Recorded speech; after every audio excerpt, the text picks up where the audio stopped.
Well, pretty soon we're going camping, so we'll be together in frame, I'm sure. But I'm going to bring you the news for today. Secretary of War Pete Hegseth stated that the ceasefire with Iran remains active despite recent exchanges of fire in the Gulf. So even though we have fire, it's actually a ceasefire, I guess. These were the incidents that occurred during the Project Freedom. Joint Chiefs of Staff Chairman Dan Kane indicated that the Iranian aggressions have not yet surpassed the threshold for restarting major combat operations.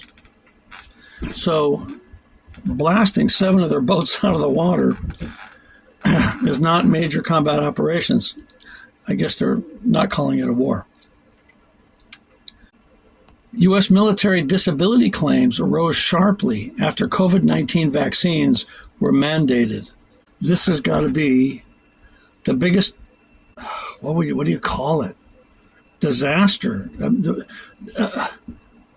And they knew, they're coming out with information that they knew people were going to die from this. And they hid it from us. When I say they, of course, the companies that make the product, but even our government that's supposed to regulate the companies were doing it.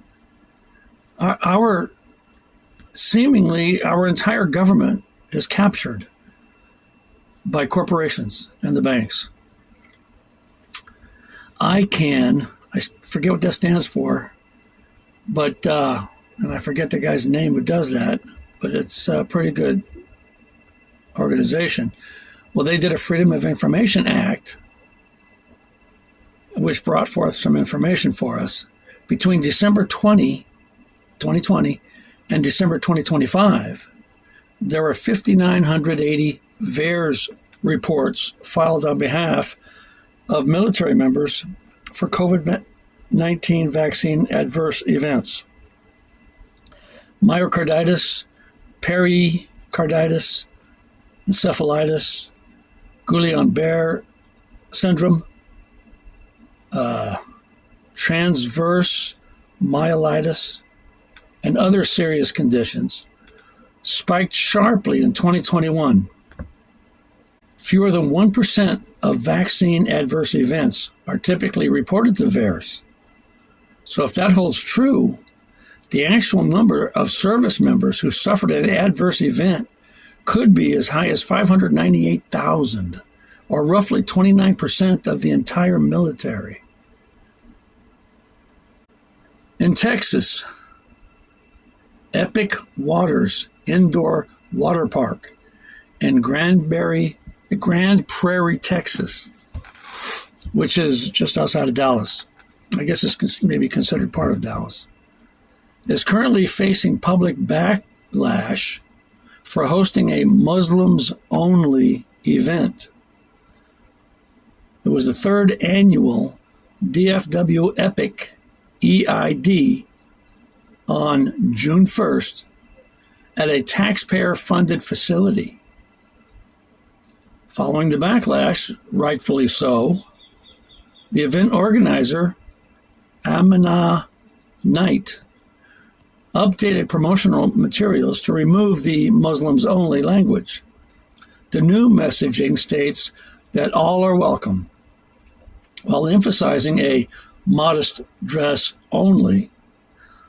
There will be halal food and a prayer area and an environment focused on celebrating EID, which has to do with celebrating the end of Ramadan. So it appears as though the Muslims really do not want to assimilate. You know, I hate to sound like I'm against a whole group of people, but, and I leave reservations that there may be some that aren't that way. But man, they keep on doing this. They keep pushing and pushing. And same in other countries. I believe it's going to become quite a problem.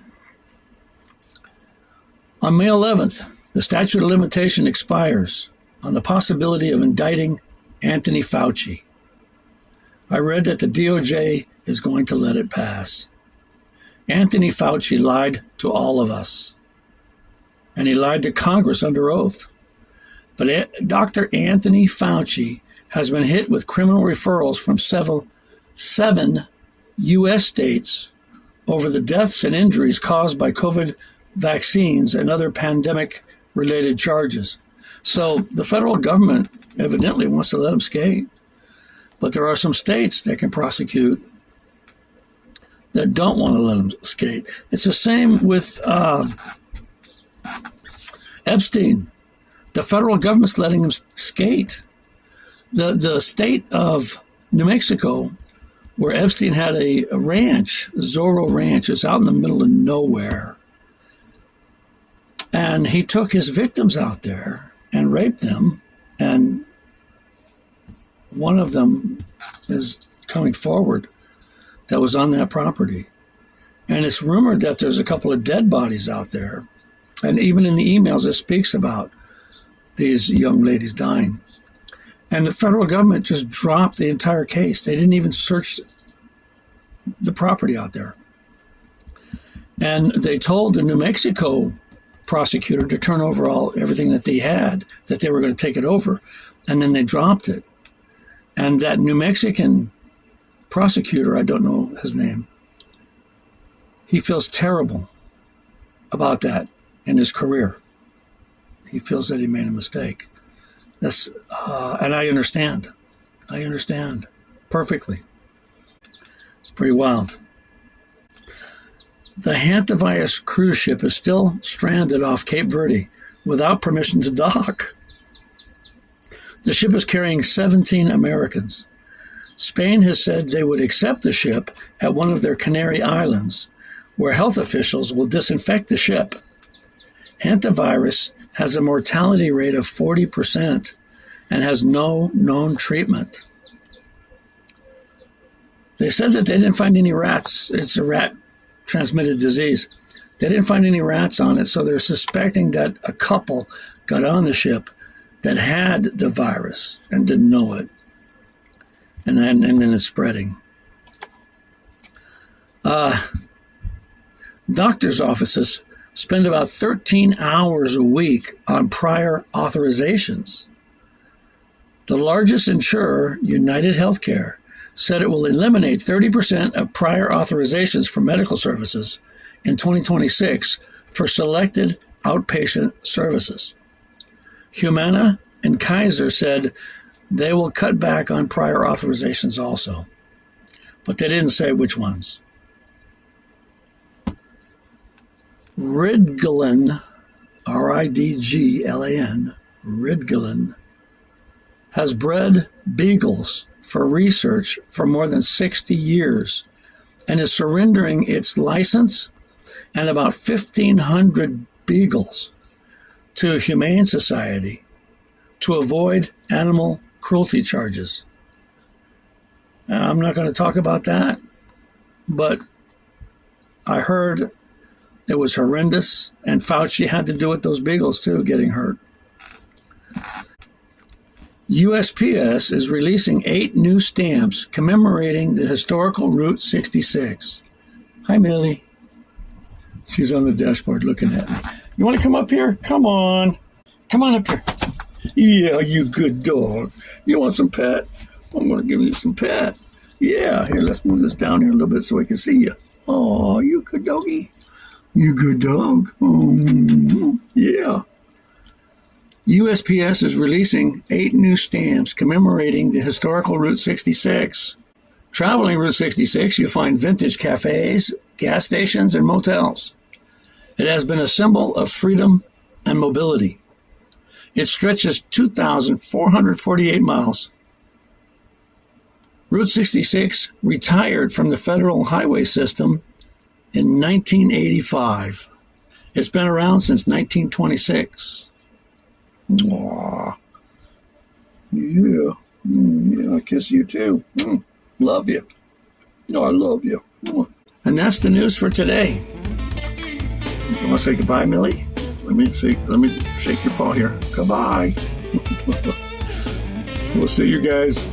Have a great day. It's Wednesday. It's all overcast here in southern Texas.